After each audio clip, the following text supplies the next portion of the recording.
It's a given that financial independence requires saving your money. However, the ways people save aren't always the same for all those dreaming of financial freedom. This is Foxfire Finance, and we are committed to spreading the great news and concepts of the FIRE movement to anyone dreaming of a better life. We aim to help you achieve your goals by providing meaningful tips and strategies that will bring you closer to your dreams of financial independence and retiring early.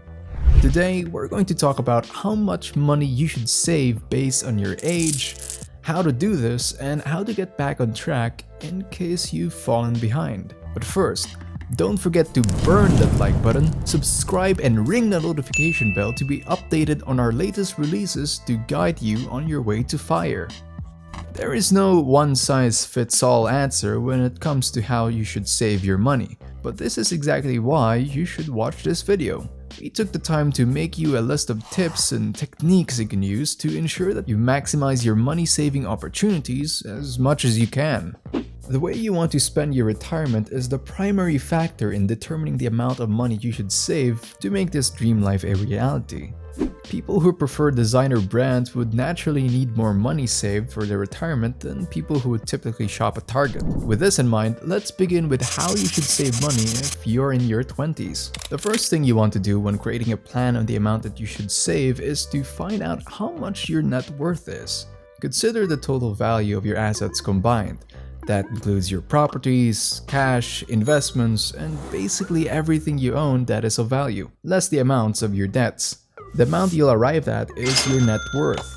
Would you believe that an average American 20-year-old's net worth is lower than $1? According to research, 22-year-olds who are graduates from the class of 2020 has an average net worth of negative $39,915. You heard it right, that is not even at zero. If you're in your 20s and you have no net worth, then congratulations, because you are better than the average person by $39,000. This only goes to show that having little to no net worth at all is considered normal around your 20s. This age bracket is expected to have more debts, which usually comes from student loans and other debts they accumulated as they work on completing their education.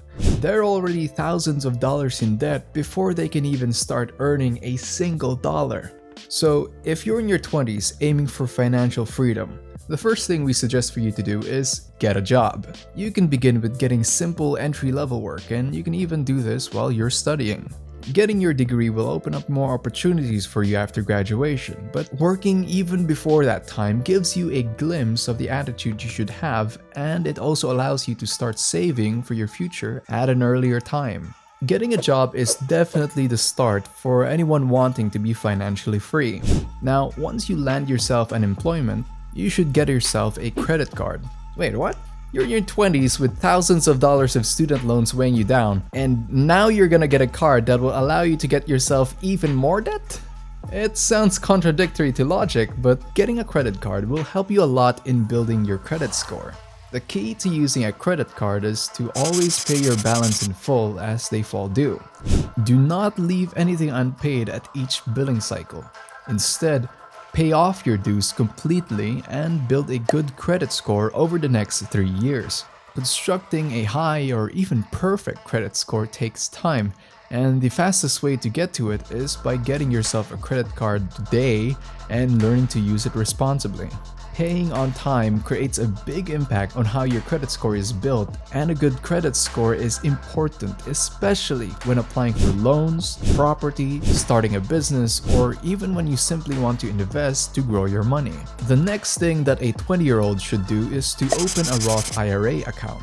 You might think it's too early to do this, but we highly suggest that you open an account even when you are as young as 20 years old, earlier even. Best thing parents could do is start these accounts for their children at birth. As we have shared in one of our videos that covers the basics of how Roth IRA works along with other retirement plan accounts, the earnings on this plan becomes tax-free after you reach the age of 59.5 years old. There are tons of brokerage companies out there that can help you in building a Roth IRA account. You don't have to contribute to it right away, but it's better to open one up than not opening one at all. Another useful tip for people in their 20s is to save an emergency fund in their bank accounts that is equivalent to 2 months of their spending. If you're spending $1,000 each month, the goal is to save up to $2,000 so you can have 2 months worth of funds to keep you afloat instead of just living from paycheck to paycheck, or worse, having to ask money from mom and dad when you already moved out and they're supposed to be independent. And finally, 20-year-olds should not be afraid to invest. Everyone starts at one point, and this is the best time to get a feel of how the stock market works and invest some of your money. It doesn't have to be a big investment, considering an average 20-year-old's net worth, which is zero.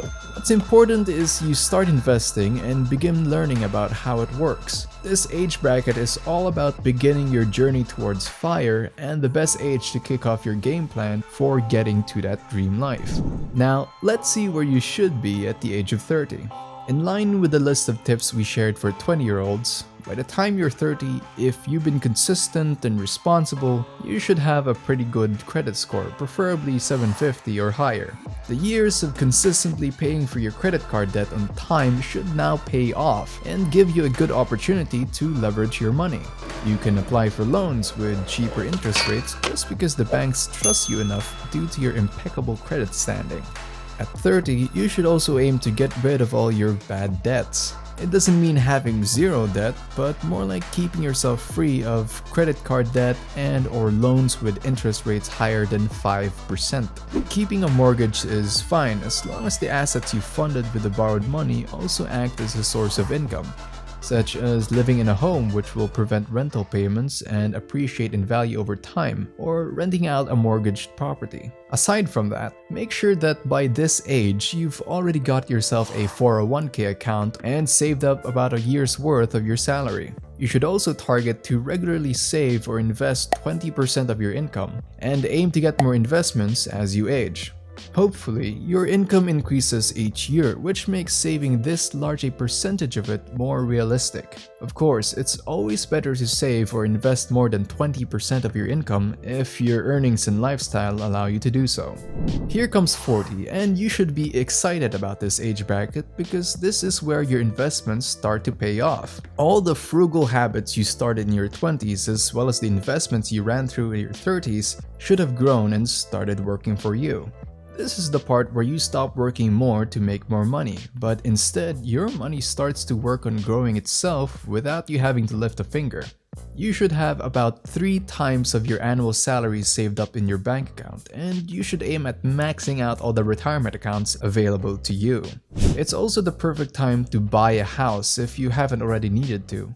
It's not a requirement, but if you ever want to buy one for yourself when you retire, then this age is a good time to do so. By now, you will surely be aware of how much your potential spending would be when you retire. Knowing this amount will allow you to know how much you need to invest in order to be able to live the life you want upon retirement, which is 5 to 7 times of that amount. Let's say you need to spend around $40,000 a year. You need to multiply that by 25 to 33 years depending on when you retire to arrive at how much investment you should place to support your spending.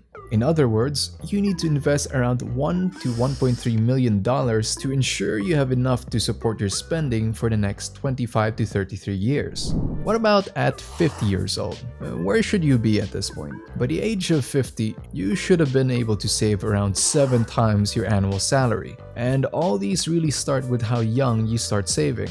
The younger you begin your good saving habits, the better. It makes it all the more possible to save up this amount if you begin as young as 20 years old in saving your money. And again, your future spending in retirement is still a major consideration at this point. If you have reached this age and you realize you've fallen behind, it's never too late to start and try to catch up. Immediately start saving as much of your income as you can and start practicing good habits such as frugal living. You can move to a cheaper location, amp up your investments, and maximize your retirement accounts. At 60, your savings should be at about 10 to 12 times your annual salary. This is the sweet spot where you can finally start withdrawing your tax-free earnings from your Roth accounts if you need to.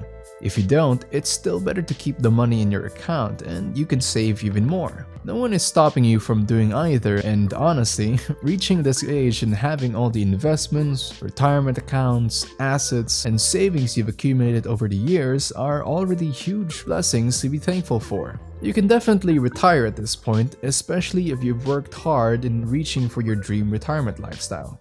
Whew. Saving is definitely a challenge, but one that can be attained if you're disciplined and firm when it comes to money matters. But however old you are right now, we wish you the best and may all your financial dreams come true. Did you find this video helpful? If you did, burn that like button and don't forget to subscribe to our channel for more tips on how you can reach your financial goals. Until next time, we are Foxfire Finance and keep that fire burning.